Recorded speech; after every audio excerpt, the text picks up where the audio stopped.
Can we help welcome Pastor Bobby Gruenewald back to the stage? He's going to come join us here in a second. I'll have a seat. So excited about this session and about this conversation we're going to have. A few years ago in the life of Team Church Conference, I felt like I started seeing a need. Actually, it was really just that everyone was asking me the same questions over and over. As someone who's not a senior pastor, I found myself constantly being asked about second chair leadership. And so a few years ago, we sort of formalized it in a ministry that I hadn't heard of. I still have never heard of anything formalized around it in particular, but we just started this conversation of what does it mean to thrive in the second chair? What does it mean to lead right where you're at your seat on the bus while supporting your pastor, holding up the vision of the house? And we called it Leading Second. And so that's what we've hijacked this session here, and our pastors are now in another room, and we're going to have that conversation. Is that good with everybody today? We're going to talk leadership in the second chair. Now, before you think, well, I'm in the wrong room, you know, my campus pastor's sitting down there or the executive pastor, we sort of have this phrase, second chair is not second class, meaning great leaders are found, as we've already heard today, are found throughout a team and found throughout an organization. And so if you're here, quite frankly, it doesn't matter if you feel like you're the 7th chair or the 77th chair or the third string backup bass player or something. You know, if you have a heart for your church, if you have a heart for your pastor, for the vision of the house, like if you're carrying it in your seat, I think you can proudly say, I am leading second. And so it is not a position, it is not a title, it is a heart posture. And so we're just gonna welcome everybody into that conversation today. And I'm so honored, Pastor Bobby, to be talking to you in particular today. So welcome to Team Church, welcome to Leading Second. And of course, we've just heard from you for a couple of minutes, but I would love if you would tell us just a bit more about your role. And it's interesting, and what you're going to hear us talk about today is Pastor Bobby serves in sort of a second chair and first chair role, you know, in terms of your relationship to Pastor Craig would be from the second chair, but yet, you know, as CEO of YouVersion would be more of like a first chair role. I'd just love for you to talk to us about your role and what that's looking like for you these days. First of all, is this the hype crew that's over here on the side? Who is this? It's a coming illustration. Oh, the okay. Props. It's a coming illustration. Sorry. All right. I'm not in on the illustration, so I have no idea. You know, I think I'm blessed because I get to wake up every morning and do what God created me to do, which is what I want for everybody, right? To be able to be in a spot where they get to do what God created them to do. My role's a little bit unique, but I think everybody's role to some degree should be unique, you know, around who they are. So I mentioned earlier, I serve on what we call our directional leadership team. There's 4 of us that oversee and lead the church as a whole. And you say there's 4, but isn't Pastor Craig the lead? And then there's 3. And the reality of it is that's actually not how it's structured. You know, Pastor Craig is the leader, but it really is like the 4 of us as a team that lead. And that's by obviously his choosing, but that's how it's been structured. And like I said, it was 5, now it's 4. And then part of what I oversee then is we really don't have a second chair, to be quite honest. We have kind of 3 second chairs, if you want to call it that, right? So the 3 of us kind of all have different parts of the church. What I oversee on the church side of what we do is I oversee communications, which includes social media, PR, a whole set of components of that. I oversee Pastor Kyle and the teams that he just described that are digital IT. That I used to have 2 more teams, but recently we changed that about a year ago. I had real estate and had all of our creative and other things I led for years. But with YouVersion kind of growing in scope and scale, I sort of fully moved into this CEO role for YouVersion. And that just took so much time and energy that we moved to in my teams and some of the other leaders. But that's kind of what I do. And the YouVersion role is a little bit unique because it really is a CEO type role, even though it's part of our church. It operates a little differently. So it is like you mentioned, like first chair, second chair, however you want to call it, it's kind of in a different way. Yeah, and that's exactly what I wanted to talk to us about today is the idea, how I've heard it proposed, actually from Pastor Kevin, is that second chair leaders sit in a swivel chair, so to speak. So here's our object lesson for the day, you know. So if you found yourself in this position, welcome to second chair leadership. So on one hand, we relate to our pastors and we sit at this table. Sure. And we navigate this relationship and the uniqueness of this relationship, but then we leave those meetings or we leave those interactions and we swivel and we lead a team. And so the tension of leading second is, are you following or are you leading? And we just always say yes. You know, right? Do I get to be, do I get to be creative and come on team, let's come up with like the greatest, plan for Christmas or Easter that we possibly could, or do I have to operate in a budget? Yes. It's just this constant. Anyone ever found themselves in the swivel chair? And so, Pastor Bobby, I'd love if you would just help us talk about the chair for a minute, and maybe we can talk about second chair first. What has the swivel chair been like for you? And have you found yourself in those tensions of, being at this table, then being at that table? What have those tensions felt like, and how have you navigated those?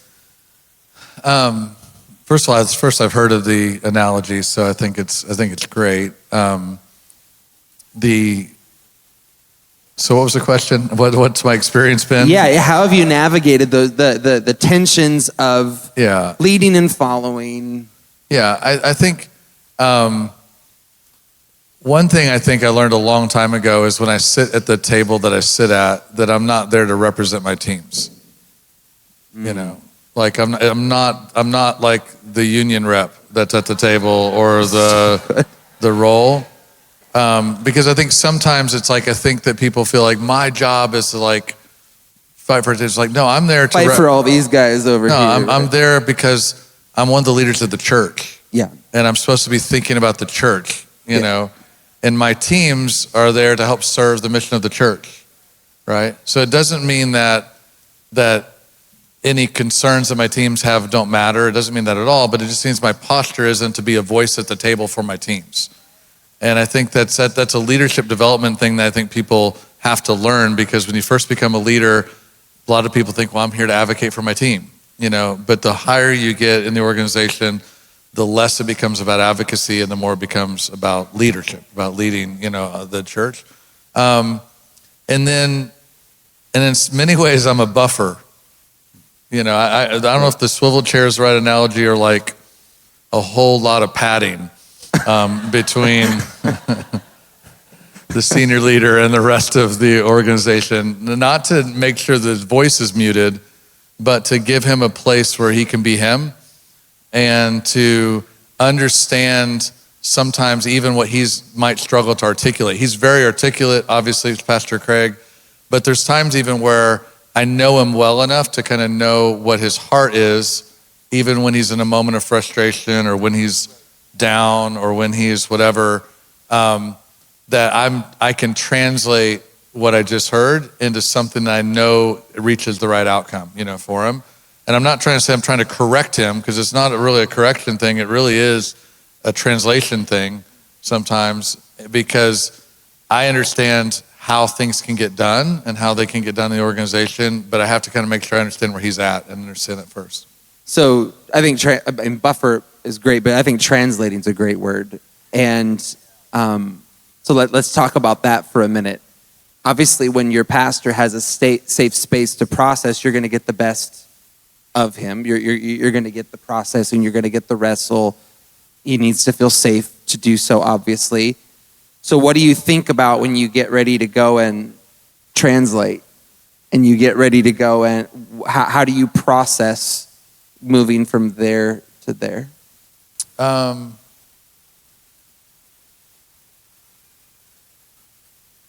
You know, I'm a pretty transparent person, but at the same time, I have a role to protect him, you know, in some ways. So I think what I do a lot of times is I actually try to help the best I can to the team to understand his heart, you know, behind what he wants. So because I'm so transparent, that's the only way I really know how to do it. You know, it's not that the team needs to understand and know everything. They don't need to know. They don't know every detail. They don't know whatever. But I want them to get the why, you know, behind what we're doing. I think sometimes, you know, there's almost too much of a buffer that people want to put in place where they want to say, this is what we're doing. And the person says, why are we doing this? It's like, Pastor Craig wants it. Pastor and we're said. done, you know, or Pastor said, or I said. And you just don't even want people to know that it was Pastor that said, you know, because and they're like, but why are we doing it? Because I said so. That's what we're going to do, you know. But what is missing is the why. You know, if you do it you take that approach. So I think it's important, like, to kind of translate, you know, and think about the best way to communicate the why and help them understand, because I'm leading leaders of leaders, right? So I'm not just leading doers, you know, I'm leading people that are actually themselves going to go out and lead teams. They're in their own version of a swivel chair, you know, that they're doing in the communication. So I just want to make sure that the why is a good through thread for everybody. That's well said. Anybody found yourself in that moment? Let me ask you this. What is something that you just talk about, you brag on you for a minute, I guess. What is something you feel like you do well for Pastor Craig that supports him? I tell him no. Yeah. Okay. So what does that look like in that moment? So first of all, if I was talking to senior leaders, and I know that we made them all leave the room. I don't know if Pastor Craig is hiding around here somewhere or not, but we said we're talking behind his back. He's somewhere listening. But he could watch the recording of this, so it would be no problem. And he would agree. But I think if I was talking to senior leaders and I said, if the people that are around you, if you're number 2 chair or however you're structured, hasn't told you no recently, then they probably don't have permission to tell you no, right? And if they say, oh no, they do, they definitely do. But if they haven't told you no, and you can't even remember the last time that they have, they probably don't feel like they have the permission to. Or there's some way about the way that you're postured that isn't inviting it or allowing it, to happen. It's the number one most important role that I have to serve Pastor Craig. There's really not anything I can think of that is more important than that, because leaders like him and leaders that are in senior roles need to understand what's true. And almost every leader I know, whether it's the CEO of a company, struggles as things grow, as they get elevated, as the organization grows, they struggle to have people around them that tell them the truth. And it's how you do it, 100% matters, right? So, I mean, is my role to be obstinate? No. Is my role to be a roadblock to vision? 100% not at all. Is my role to make sure that there's sometimes that he needs to hear something that others aren't telling him, or that he doesn't know because he's led to believe something. He even may have been in a meeting with these great people that are over here because he walked down the hall and talked to them, and they were like nodding their heads, yes. He's like, man, I think they all love it, and then I'm supposed to swivel the chair back over and say, no, they don't. No, they don't. They just don't feel comfortable telling you no, right? Their heads are trained to do this. Sorry, I know you guys are way better than that, but explaining. And but if he doesn't have that information, he can't make the right decisions. He can't, and it's not fair to him.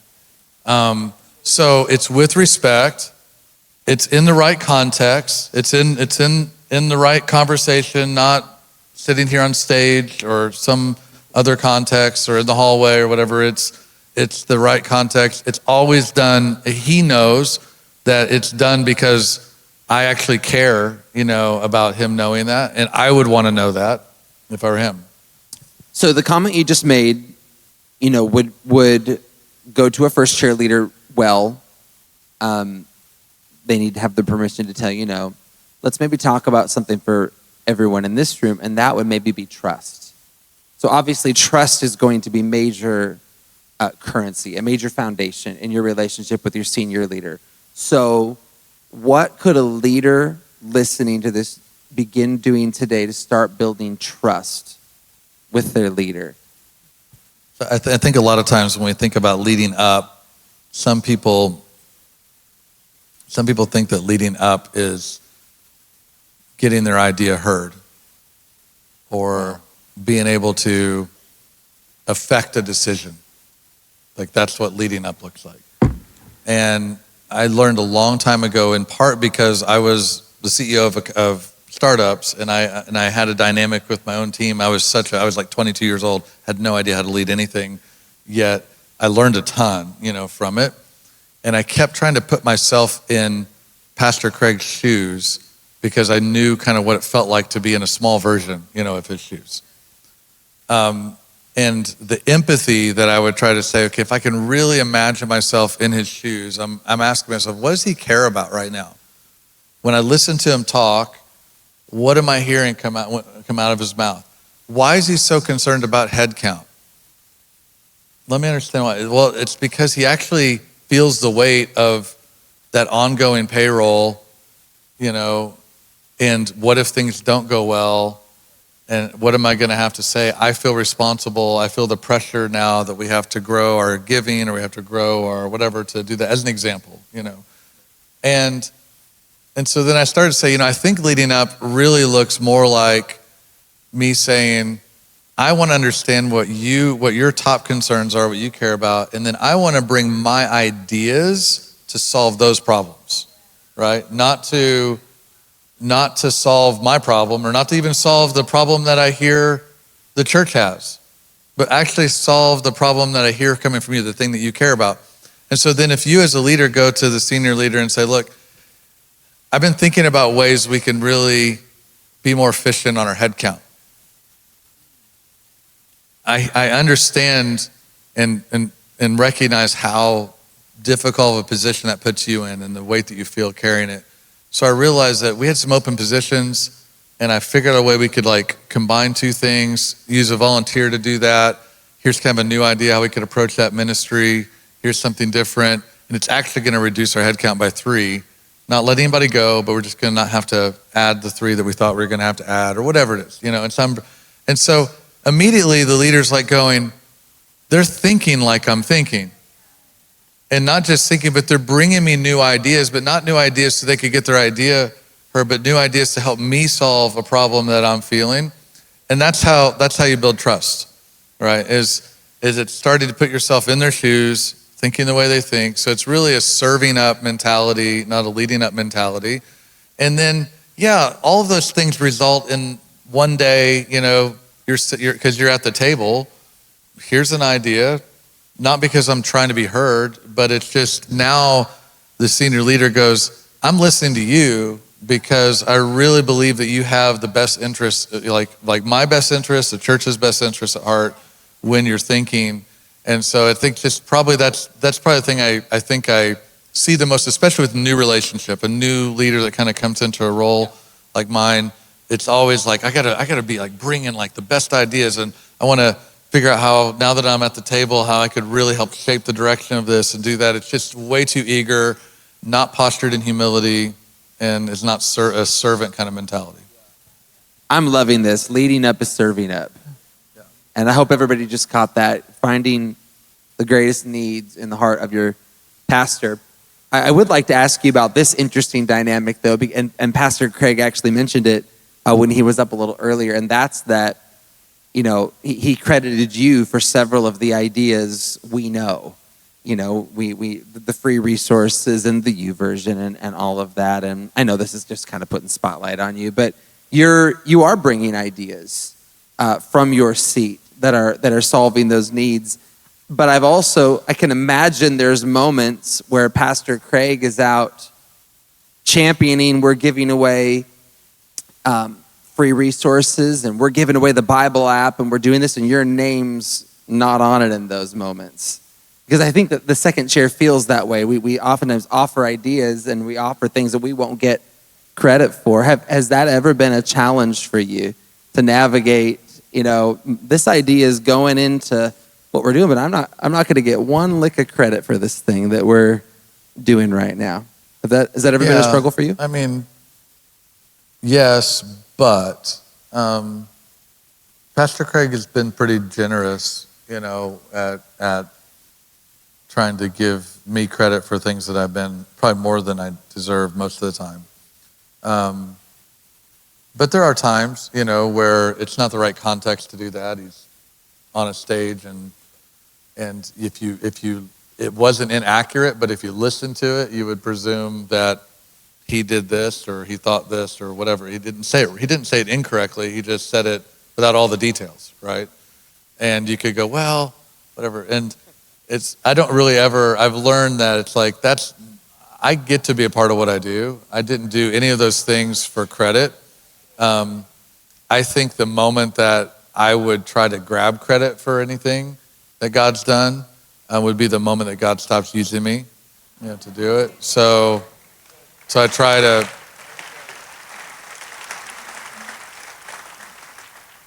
if the motivation was for applause or the applause of people, it would never have been the right motivation to begin with. It's probably more funny to me sometimes just when people come up and they just say, I have like a YouVersion t-shirt on. They said, Pastor Craig created that. That's amazing. Do you know anything about it? And, that kind of thing and whatever. Yeah. I was like, well, I came up with the name and there's a whole story behind it. But I don't say that actually. I just kind of smile. Know a little bit. One more question on your life in the second chair. Has the team ever gone with an idea that you didn't like or that you maybe disagreed with, and how'd you handle that moment? I'm trying to think of an example. I mean, there's numerous times. Pastor Craig was talking about how you have to allow things outside of your preferences, as a leader. I think that I feel like we allow too many things outside of our preferences, to be honest.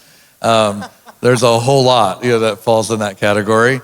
And sometimes the outcomes are not great outcomes either. But honestly, sometimes there's just so much that it's not something you can get your hands wrapped around, at times, right? So the problem's not like it's outside my preferences. The problem is I don't have time to deal with it, So I'm going to have to accept what I don't think is the best, but it's the best that this leader can do right now, because I don't have the ability to kind of get in and invest in it. Probably more of the times I'm frustrated are when we've gone through as a team and we're very centered on how we're approaching it, but then somebody has a really bad idea and it just gets lift. Like they go and they do it. But it's the kind of thing that puts the church at risk. It's not just like a risk that we might reach more people by taking a risk, but a risk that says dumb. And it really puts those are probably the most frustrating times. And then my job is I have to own that, right? I own that at the table where I'm sitting with Pastor Craig. It's not me tossing the team member under the bus. It's the team I lead. I take responsibility, own it. Sometimes it's a little awkward because Pastor Craig won't always put the blame on you, like on me. It's weird. Like he'll talk beside me and he's yelling at something that's over here, and I'm like, it's right here. It's my team. You can put it on me, but he has such respect sometimes that he kind of like, he's frustrated. I'm thinking, I'm frustrated too, but what I don't want to hear, because I know what it's like to sit in the other chair, is I don't want to hear someone just agree with me that they're frustrated. Because it's like, well, if you already agree with me, then why do I need you? I mean, like if you already knew about it, or if you're finding out about it at the same time I'm finding out about it, why do I need you, right? Because what I really need is you to handle it. I really need to take care of it. So I don't know if I'm kind of rambling on about this, but I wish I could give you a specific example, but there's probably too many. I'm trying to find maybe a better example of what went well. I'm kidding. It's a lot. There's lots of problems. What I think conversations like this do is they just give us language. Because wouldn't you agree in those moments, you're just looking for handles. I'm frustrated, or I have to own something one of the props over here did, or and we're just looking for handles, just for language, and you're helping us. And even just hearing your processing. Well, I'll just say sometimes in those points of conflict, right? Because there's times where Pastor Craig's really upset about something, and making it sound like he's upset all the time, but he's upset a lot of times. But we all are. But what I have to be really careful with is I try to not be defensive. I know what he wants. I know we share the same goals, with it. And I think the most helpful thing some of the times is just owning it, agreeing, and sometimes it's an unfair thing to own because it was somebody else that did it. It was some other team's responsibility or whatever.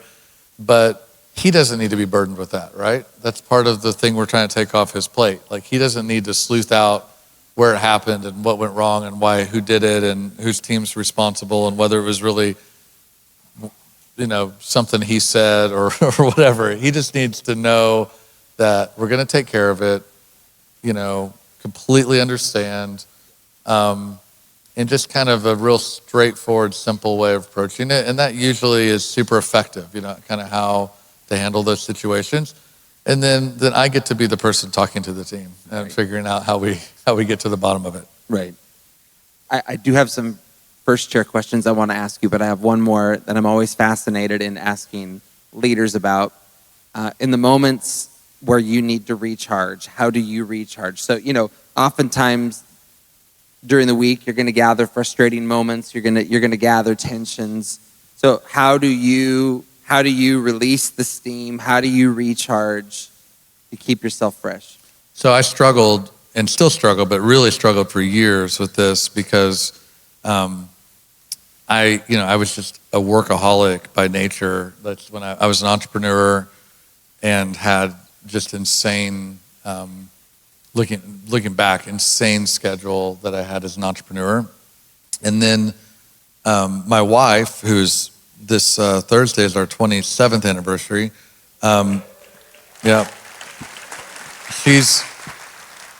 She's amazing, but she also kind of knew what she was marrying, when she married me.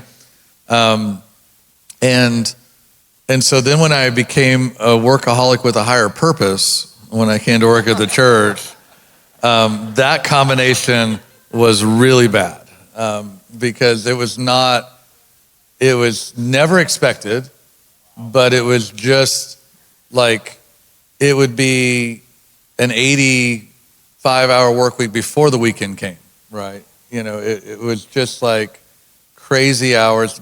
Sunday was a 21-hour day because we would set up for season. We'd drive equipment to another city, set up, do church in one city, tear it down, set up in another city that night, have church again Sunday night, and then be back home. And that was like the extra way you served. That wasn't work. That wasn't even part of my job. That was just kind of the thing you did on top of the job. So none of that was healthy. I was addicted to adrenaline, all kinds of bad outcomes from that, just lots of things that I didn't really understand. And it got me into the place where I wanted to quit every day. Not because I didn't love the church, but because I had this kind of unsolvable problem, and it led to a lot of other things that we could have a whole nother session on, or 2 or 3 sessions. But the short answer is I struggled to kind of find, like, how do I relax? Because my brain's always going. I'm always kind of thinking about whatever it is, whatever the next problem is, or whatever the thing we're trying to solve, or ideas.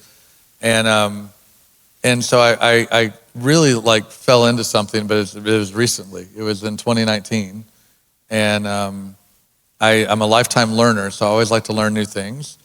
And I was sitting on the couch at my house, and I told my wife, I was like, I want to learn to fly an airplane. And so she's like, okay. And the thing you have to know about me is like I am an activator. Like I move quickly. So I got up out of the couch, I got in the car, I drove to the nearest airport, which was like 10 miles away. I went to the counter of the FBO, and there's an 84-year-old guy behind the counter, and I said, do you teach people to fly airplanes? And he's like, yes, we do. I said, who's the instructor? He goes, I am. I said, great. I said, when can we start? And he looks on the calendar, and he's like, well, we could do it, in like 2 weeks. I was like, 2 weeks? Like, not like today, thing. And he's like, no. And then I said, how far out do you book? He's like, well, I guess as far as you want to. I said, okay, well, I'd like to go like 5 times this week, 6, I'd like to do 3 times in this one day because it's my day off. I'd like to do this. And so I kind of got after it. And so anyway, I got my private pilot's license, and then I got addicted because what happened was it's like this expensive therapy where I would fly, and it's intense enough that it causes me, it's kind of hard to describe, but it's like intense enough that it actually provides relief from the way that I'm always thinking. So I have a bit of a weird personality, but I went on, and you get like an instrument rating, and then I decided I want to fly helicopters. So I fly helicopters, and then seaplanes, and I'm an instructor, and I fly Learjets and Vision jets and hot air balloon, and I've flown 51 different types of aircraft since 2019. So that's what I do to relax. So if you want to thrive in the second chair, fly a hot air balloon. This is what I just got. Yeah, there. All right. A hot air balloon is like a controlled crash. That's all you do at the end. Just blow up and then just crash it. Expensive therapy. All right. Yeah. Okay, so in the spirit of the illustration, let's swivel, and will you just kind of advocate for the first chair for our last couple of minutes here? You lead teams at church, of course. You function as the CEO of YouVersion, so you have experience in that team. I think maybe a question I'm really fascinated in right now is just what's 1 or 2 top qualities you're looking for in leaders that are on your team? Like, what's a pastor looking for in terms of a top quality or 2? So we talked a little bit about this earlier, about some of the values, that Pastor Craig mentioned, that we're sustaining values that we look for. These are kind of attributes that just make up who our team is. One is humility, and teachability is another. Resilience, work ethic. We are a hard place to work, but a really rewarding place to work. We don't make any apologies for it being a hard place to work. I think there's a lot of people that are searching for easy, and we're just not easy. And we don't apologize for it. So I'm looking particularly for leaders that understand that, like they demonstrate that. Humility is so important because, in our culture, in our context, if pride is kind of one of those things for you, it's probably just not going to work. We're just not going to have patience, for that. We'll obviously have grace, and I understand people get themselves in weird spots and weird things, but if that's just kind of a really big issue or struggle, we have to have transparency, have to be able to communicate in a way that's honest and straightforward, and humility is such a key foundation for that. So that's something. As a leader, I feel like the 2 things that I fight for constantly are speed and flexibility. Speed and agility. Those are 2 things that in every organization will go the other direction by default. right? Every team, every organization, ministry, business, you name it, by its own accord will get slower and will get less flexible or less, agile. And so I feel like it's almost like as a leader, that'll never go away. Like I will be doing that to the day I'm no longer leading something, right? Is fighting for that.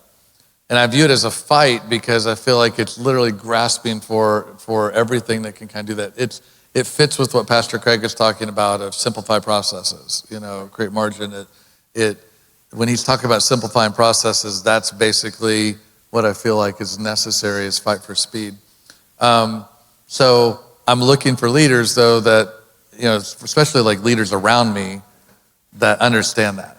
Like if they're not driven to think that way and I'm kind of having to sort of work past them to get that to the team, that's a big problem. Okay, I got a few questions here. Let's talk about work ethic. You mentioned that, but I think our culture at large is having this big conversation, if you want to call it quiet quitting, you want to call it whatever. There's this real kind of aversion to some of that, and we've already balanced that out with talking about a little bit about health, and we don't want to be addicted to adrenaline, and so we're not talking about that ditch, but I think the ditch on the other side of the road is just doing our couple hours of work and no more. I'm acting my wage, I think is the one of the terms out there. So what do you say if you're looking for leaders with high work ethic, but we sort of have this conversation going on in culture about that? How are you finding leaders that are really hungry? Well, so the first thing I think is that we don't have a monolithic culture that everybody thinks the same. So even though you might have things that typify certain groups of people or populations of people, it doesn't mean that everybody is Sure. that way. So it may just mean that you have to be more selective, right, at finding the people that understand it. I do think that we're in a very interesting experiment right now with a lot of these things because I think you're going to see, you already are seeing in some cases, a bit of a correction towards like what would be a pendulum swing. There is a danger to overwork, to the extremes. Like I mentioned earlier, what I didn't set correct is that I don't work 85-hour weeks before the weekend comes today. I have kids, I have a family, I have parameters around, how I integrate them into the ministry and how I, put boundaries on time frames that I have. But that being said, I still work really hard. And I don't think anybody around me would say that I don't, work hard. But I do think we have to be really careful because this pendulum swung, and I read an article the other day. It was a great article about when self-care becomes self-absorption. Wow. And the other side of it is that this sense that is so focused on how to make everything easy. Right. How to remove difficulty. Anybody that's in ministry understands ministry is impossible without difficulty, right? Like you're dealing with human beings, right? And people, and the tension of that is actually what ministry is, like the tension of life. So looking for everywhere to find comfort and find a simple, easy kind of approach that doesn't have the discomfort of that tension is not a ministry role. I mean, I don't know where that is, but that's not a ministry. And we shouldn't aim for that, and I think it's going to take a lot of effort because culture puts certain sort of pressures and norms on people to just help pull people out of that mindset that says if you really understand a biblical worldview, understand it's actually not about you. That at least being in ministry is definitely not about you.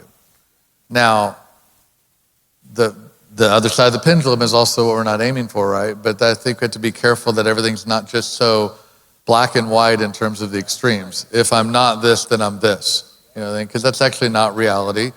And some of the self-care stuff is in response to a generation that didn't have really good structures in place, right? Good processes in place. So there's a reason why that's there, but it's also got its own set of destructive attributes. And I think it's ultimately is dangerous for those reasons. And so There's that article made a statement. It said, people, I'm laughing only because I think it's a funny statement, but they just said people keep talking about being burnt out and they haven't even burned.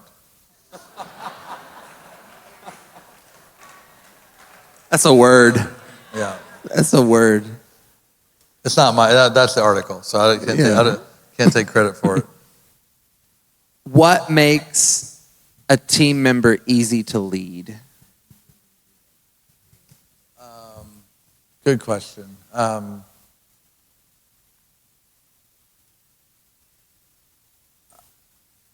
think team members that are easy to lead bring solutions, not problems. Is probably one factor.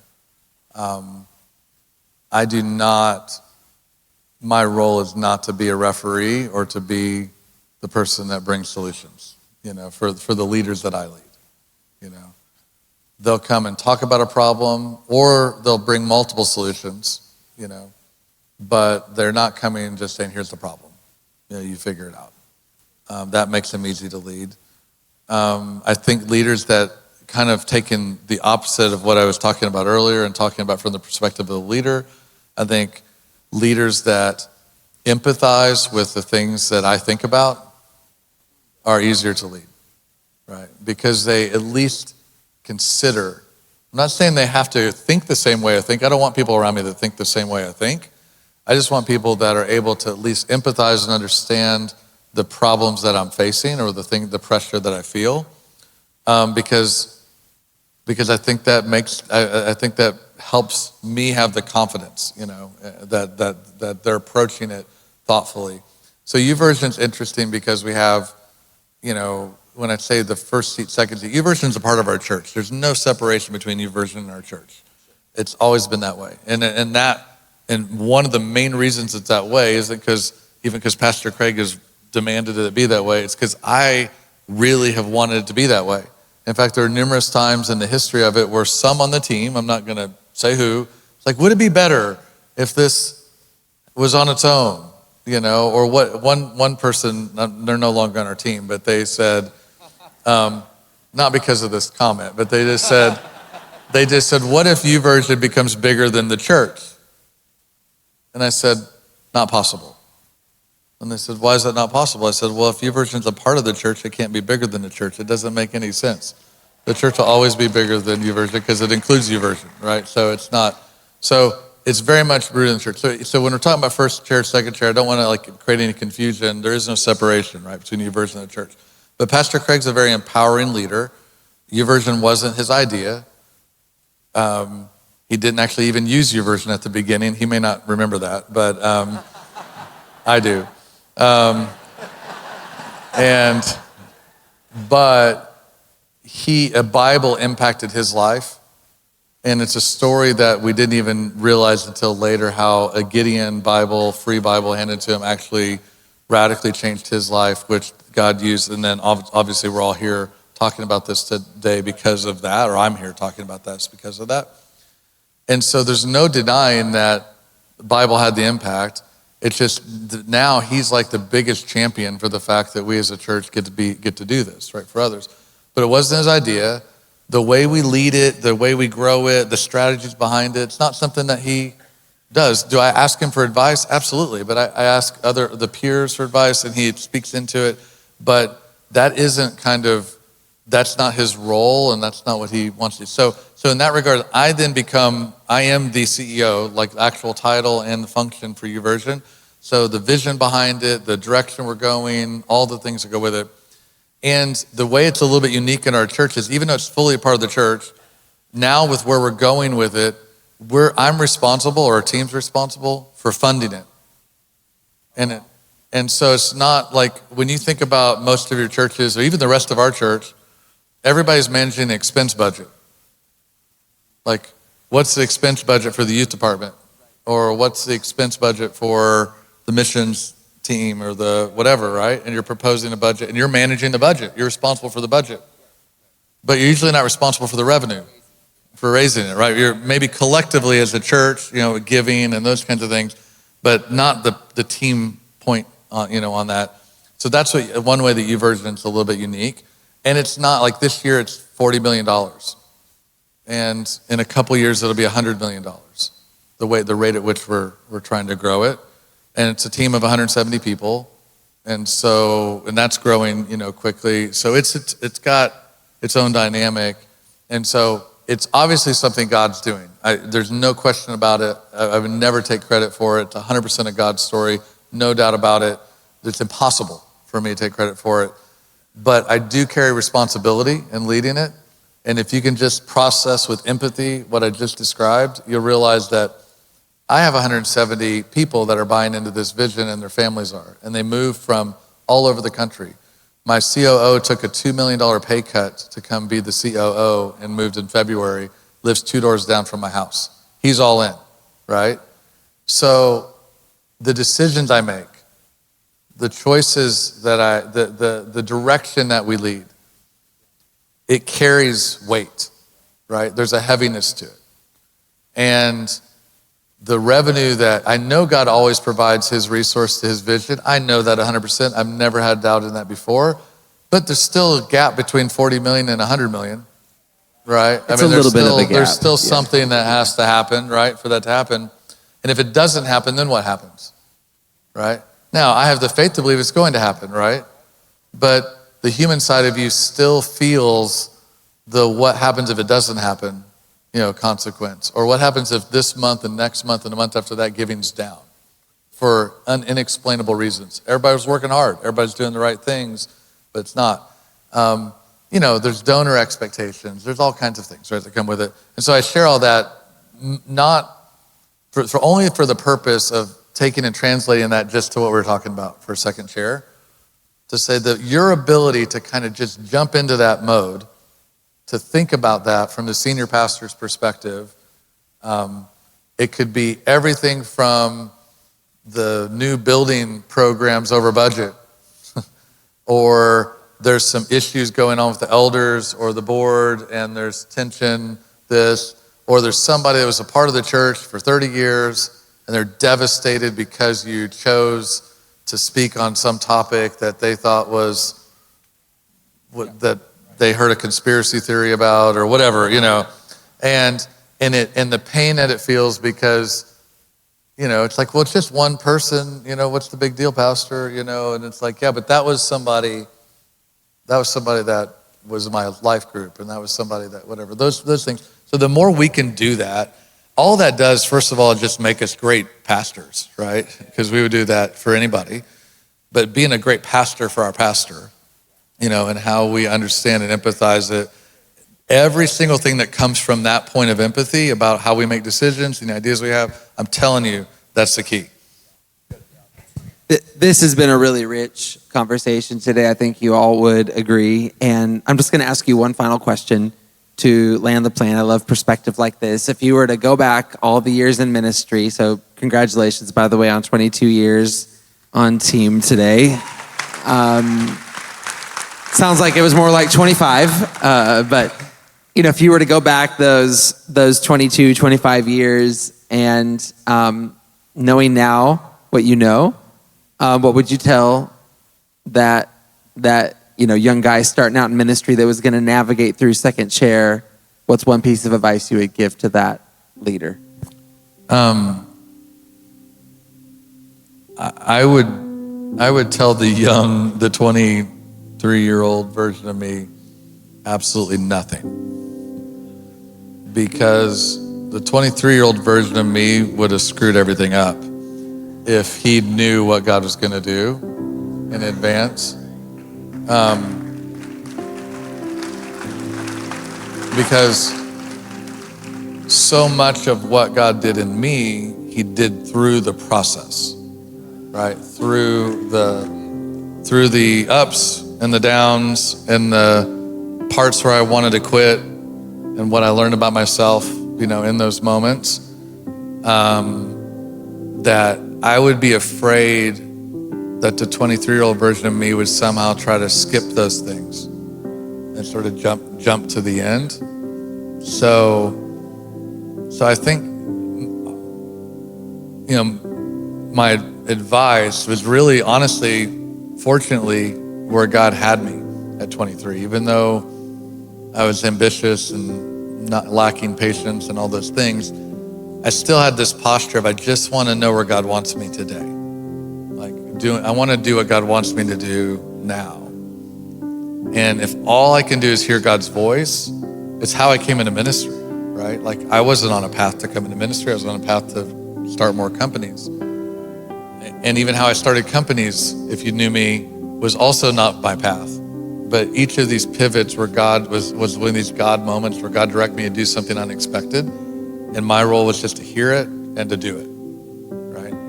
And I didn't have explanation. It didn't always make sense. But looking back on it, like we all can do, we can look back and say, man, I see how God used all those things to allow me to do what I do today. The role I have in ministry today is just a unique combination of business and entrepreneurship and ministry and serving and all these things I gained along the journey. I did not come on the team, just for clarity, to be, Pastor Craig mentioned it, but I didn't come on to be in a number 2 role. I mean, I came on and I think I didn't even have a title.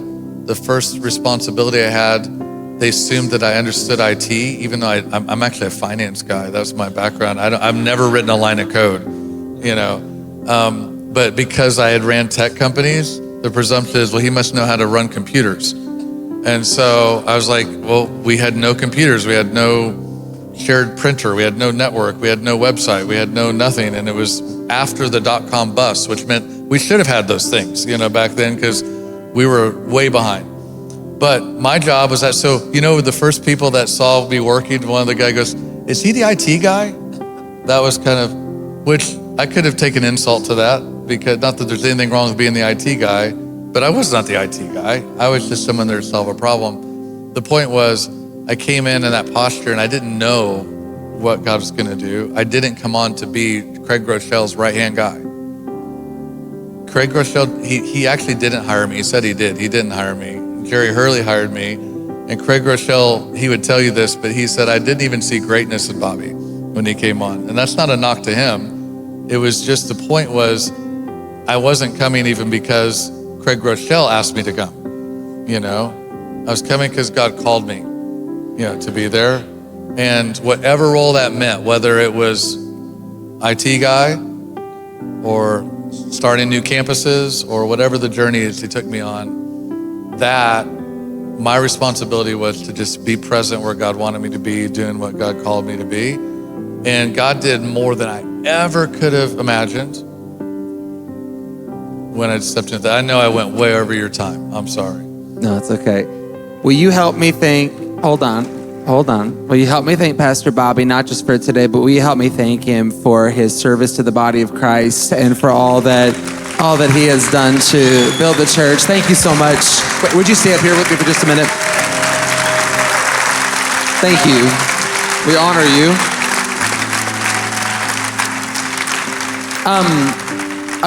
We're over time. Would you just hang with us for a minute? I just want to pray for our pastors. I always find this a unique moment every year at conference. They're gone. Can we just pray? 1 Timothy chapter 2 instructs us to pray for all those in authority. And would you mind just leading us in a moment of prayer for our pastors together, collectively? Father, first we just thank you for the fact that you allow us to be a part of the work that you're doing. You could do it yourself, but just like we heard this morning, you do it through your power at work within us in the church. You allow us to participate in the work that you're doing. And so we just give you thanks. First of all, just the fact that we have a seat at the table, no matter what the seat is. And just pray right now for our senior leaders, the men and women of God that you have put in positions of authority to lead your church, the bride of Christ that you care so much about. We know that the church is the hope of the world. And we know, because we believe in it, that you want the church to thrive. And you've given each of us unique abilities and skills. We pray for those leaders right now, Father, the burdens that they uniquely carry, sometimes burdens that seem unbearable, And even though we know that you hold everything, and we know that, Father, in our humanness, it's just impossible sometimes to escape the weight of responsibility that they feel. Give us empathy. Give us eyes to see, ears to hear, a heart to understand what our leaders are going through, Father, and help us to be a light to them. Help us to be people that lift those burdens on their behalf. People that take those concerns and not just and bring them to you, Father. Pray for them. Help us to be just a resource that helps them to be the best version of what you've called them to be and what you've called them to do, Father. We're just honored to serve. Give us the humility, the posture of humility to just lift their arms. Help us to understand that though we may not stand on a stage, we may not ever receive praise, though our name may not sit on a website, though we may be unknown, Father, that we are 100% known by you, and that it is an honor to be used by you. We thank you for what you're going to do through each of these ministries. We thank you for what you can do through your power at work within us, with the people that are in this room, and through the leaders that we serve, Father. Just bless our leaders, bless their family, bless each person that's here today as they continue to step into their calling, continue to walk by faith every day with each step that you give them, each breath that you give them, Father. We look forward with anticipation of what you're going to do, because we know that the church is the hope of the world, and we want to see the church flourish, reach our community, reach this world for you. And we give you praise and honor and thanks for it in Jesus' name. Amen. Amen. And amen.